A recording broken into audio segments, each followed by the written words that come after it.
Bana beso ke tlo kopa fela le hlalosetse babui lapeng mane hore na lona le ithutela thuto difeng le hore mosebetsi ona ka jeno wa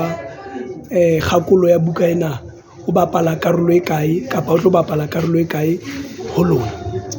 Dumelang, nna ke Kgasa ke ho mme ke moithuti mona University-ing e Bohareng ya tsa mahlale e Foreisetata. Ke nna ho ke Nthabeleng ke Melefu re baithuti ba botitjhere, ithutela botitjhere mme di-major tsa bona ke puo ya Sesotho le puo ya Senyesemane. Buka ena molemo wa yona e jere molemo wa hore na re boloka jwang e leng eng poloko le ntshetsopele ya puo ya Sesotho e leng ntho e bohlokwa ha rona re le matitjhere a ntseng a tla a ithuta hore re tseba jwang mawa a ruta Sesotho ka tsela e nepahetseng e tlo tsetsa baithuti ba rona pele le hore na puo ena ka boyona ntle le botitjhereng naheng le ho pheleng ka kakaretso re boloka jwang mme re phahamisa jwang e dule e tsebahala e phahame. Re le buile ho menahane mme ho na le o mong a ka lakatsa ho kenya tshwaelo tabeng tseo.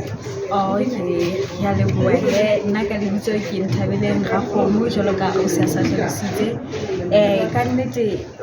book launch ena ya kajeno ka nnete e tsholla e matlafatsa le botebo ba Sesotho sa lapeng mme re kgothaletsa hore le rona jwalo ka re le baithuti e re ruta ho hongata la ba bang e se baithuti ba sekolo empa e mong le e mong e akareditse motho e mong le e mong a ka ithuta puo ena ya Sesotho mme e re kgothaletsa hore le rona ka tsatsi le leng maybe re ka kgetha ho ntsha buka ya rona re be bangodi jwalo ka bangodi ba bukeng ena.